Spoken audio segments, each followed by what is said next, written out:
ನಮಸ್ಕಾರ ವೀಕ್ಷಕರೇ, ಇಂದು ನಾವು ಪವಿತ್ರವಾದ ಅಗ್ನಿ ಕ್ಷೇತ್ರ ತಿರುವಣ್ಣಾಮಲೈ ಬಗ್ಗೆ ತಿಳಿದುಕೊಳ್ಳೋಣ. ದಕ್ಷಿಣ ಭಾರತದ ಪಂಚಭೂತ ಸ್ಥಳಗಳಲ್ಲಿ ಅಗ್ನಿ ತತ್ವವನ್ನು ಪ್ರತಿನಿಧಿಸುವ ಈ ಕ್ಷೇತ್ರಕ್ಕೆ ಅರುಣಾಚಲವೆಂದು ಹೆಸರಿದೆ. ಸ್ಮರಣೆ ಮಾತ್ರದಿಂದಲೇ ಮೋಕ್ಷ ನೀಡುವ ಕ್ಷೇತ್ರ ಇದಾಗಿದೆ. ಅಲ್ಲದೆ ಪ್ರಪಂಚದ ಅತಿದೊಡ್ಡ ಶಿವನ ದೇವಾಲಯಗಳಲ್ಲಿ ಇದು ಒಂದು. ಇಲ್ಲಿನ ರಾಜಗೋಪುರ ಸುಮಾರು 217 ಅಡಿಗಳಷ್ಟು ಎತ್ತರವಿದೆ. ಪರಶಿವನು ಇಲ್ಲಿ ಅಗ್ನಿ ರೂಪದಲ್ಲಿ ನೆಲೆಸಿದ್ದಾನೆ. ಇಲ್ಲಿನ ಶಾಂತತೆ ಮತ್ತು ದೈವಿಕ ಶಕ್ತಿ ನಿಮ್ಮನ್ನು ಮಂತ್ರಮುಗ್ಧರನ್ನಾಗಿಸುತ್ತದೆ.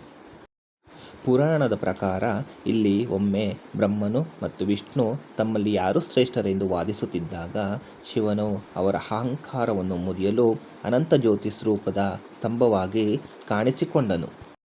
ವಿಷ್ಣುವು ವರಾಹ ರೂಪವನ್ನು ತಾಳಿ ಕೆಳಭಾಗವನ್ನು, ಬ್ರಹ್ಮನು ಹಂಸರೂಪವನ್ನು ತಾಳಿ ಮೇಲ್ಭಾಗವನ್ನು ಹುಡುಕಲು ಹೋದರು.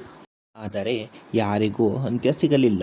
ನಂತರ ಈ ಅಗ್ನಿಸ್ತಂಭವನ್ನು ಶಾಂತಗೊಳಿಸಿ ಶಿವನು ಬೆಟ್ಟವಾಗಿ ಪರಿವರ್ತಿಸಿದರು. ಅದೇ ಇಂದಿನ ಅರುಣಾಚಲೇಶ್ವರ ಬೆಟ್ಟ. ಪಂಚಭೂತಗಳಲ್ಲಿ ಇದು ಅಗ್ನಿ ತತ್ವವನ್ನು ಪ್ರತಿನಿಧಿಸುತ್ತದೆ.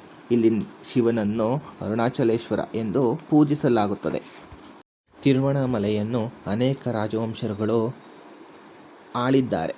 ಅವುಗಳಲ್ಲಿ ಪ್ರಮುಖವಾದವುಗಳು ಚೋಳರು, ಹೊಯ್ಸಳರು ಹಾಗೂ ವಿಜಯನಗರ ಸಾಮ್ರಾಜ್ಯದವರಾಗಿದ್ದಾರೆ.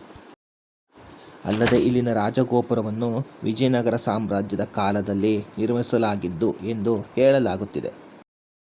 ಅಲ್ಲದೆ ಇಲ್ಲಿನ ಪ್ರಮುಖ ಸಂಪ್ರದಾಯವೆಂದರೆ ಗಿರಿಪ್ರದಕ್ಷಿಣೆ ಅಥವಾ ಗಿರಿವಲಯಂ. ಅರುಣಾಚಲ ಬೆಟ್ಟ ಸುತ್ತ ಸುಮಾರು 14 ಕಿಲೋಮೀಟರ್ ಬರಿಗಾಲಲ್ಲಿ ನಡೆಯಬೇಕು. ದಾರಿಯಲ್ಲಿ ನಿಮಗೆ 8 ಲಿಂಗಗಳು ಸಿಗುತ್ತವೆ. ಅವುಗಳನ್ನು ದರ್ಶನ ಮಾಡುತ್ತಾ ಬೆಟ್ಟವನ್ನು ಸುತ್ತು ಹಾಕಬೇಕು. ಅಲ್ಲದೆ ಆಧ್ಯಾತ್ಮಿಕ ಆಸಕ್ತಿ ಇದ್ದವರು ಭೇಟಿ ನೀಡಬೇಕಾದ ಮತ್ತೊಂದು ಸ್ಥಳವೆಂದರೆ ಅದೇ ಶ್ರೀ ರಮಣ ಮಹರ್ಷಿಗಳ ಆಶ್ರಮ. ಇಲ್ಲಿ ಧ್ಯಾನ ಮಾಡುವವರ ಪವಿತ್ರ ಸ್ಥಳವಾಗಿದೆ. ಈ ಬೆಟ್ಟವನ್ನು ಸುತ್ತಲು ಸುಮಾರು 3 ರಿಂದ 5 ಗಂಟೆಗಳು ಬೇಕಾಗುತ್ತವೆ. ಅಲ್ಲದೆ ಪ್ರತಿ ತಿಂಗಳ ಹುಣ್ಣಿಮೆಯ ದಿನದಂದು ಲಕ್ಷಾಂತರ ಭಕ್ತರು ಗಿರಿಪ್ರದಕ್ಷಿಣೆ ಮಾಡುತ್ತಾರೆ.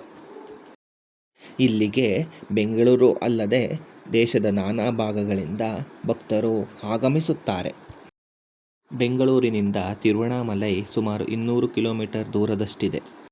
KSRTCಯಲ್ಲಿ 220 ರುಗಳು ಟಿಕೆಟ್ ದರವಾಗಿರುತ್ತದೆ. ತಿರುವಣ್ಣಾಮಲೈ ಬಸ್ ಸ್ಟ್ಯಾಂಡಿಂದ ತಿರುವಣ್ಣಾಮಲೈ ದೇವಾಲಯಕ್ಕೆ ತೆರಳಲು ಆಟೋಗಳ ಫೆಸಿಲಿಟಿ ಇದ್ದು 50 ರುಗಳನ್ನು ತೆಗೆದುಕೊಳ್ಳುತ್ತಾರೆ. ತಿರುವಣ್ಣಾಮಲೈ ದೇವಾಲಯದ ಮುಂಭಾಗದ ರೋಡಿನಲ್ಲಿ ಸಾಕಷ್ಟು ವಸತಿ ವ್ಯವಸ್ಥೆ ಹಾಗೂ ಲಾಕರ್ ಸೌಲಭ್ಯಗಳನ್ನು ಕಾಣಬಹುದು. ವಸತಿ ಗೃಹಗಳಿಗೆ 300 ರುಗಳಿಂದ 1500 ರುಗಳಾಗಿರುತ್ತವೆ. ಲಾಕರ್ಗಳು 100 ರುಗಳಿಂದ ಆರಂಭವಾಗುತ್ತದೆ. ತಿರುವಣ್ಣಾಮಲೈ ದೇವಾಲಯದಲ್ಲಿ ಸ್ಪೆಷಲ್ ದರ್ಶನಕ್ಕೆ 50 ರುಗಳನ್ನು ತೆಗೆದುಕೊಳ್ಳುತ್ತಾರೆ. ಬೆಟ್ಟವನ್ನು ಸುತ್ತಲು ಬೆಳಗ್ಗೆ ಅಥವಾ ಮಧ್ಯಾಹ್ನದ ವೇಳೆಯನ್ನು ಆಯ್ಕೆ ಮಾಡಿಕೊಳ್ಳಿ. ಇದು ಸೂಕ್ತ ಸಮಯ. ಬೆಟ್ಟವನ್ನು ಸುತ್ತು ಹಾಕಲು ಆಟೋಗಳ ಸೌಲಭ್ಯವೂ ಸಹ ಇರುತ್ತದೆ. ದಯವಿಟ್ಟು ಅದನ್ನು ಸಹ ಬಳಸಿಕೊಳ್ಳಿ. ಇದು ಇಂದಿನ ವಿಡಿಯೋ ಆಗಿತ್ತು. ಈ ವಿಡಿಯೋ ನಿಮಗೆ ಇಷ್ಟವಾಗಿದ್ದಲ್ಲಿ ಲೈಕ್ ಮಾಡಿ, ಶೇರ್ ಮಾಡಿ ಮತ್ತು ಇನ್ನೂ ಹೆಚ್ಚಿನ ಮಾಹಿತಿಗಾಗಿ ನಮ್ಮ ಚಾನಲನ್ನು ಸಬ್ಸ್ಕ್ರೈಬ್ ಮಾಡಿ.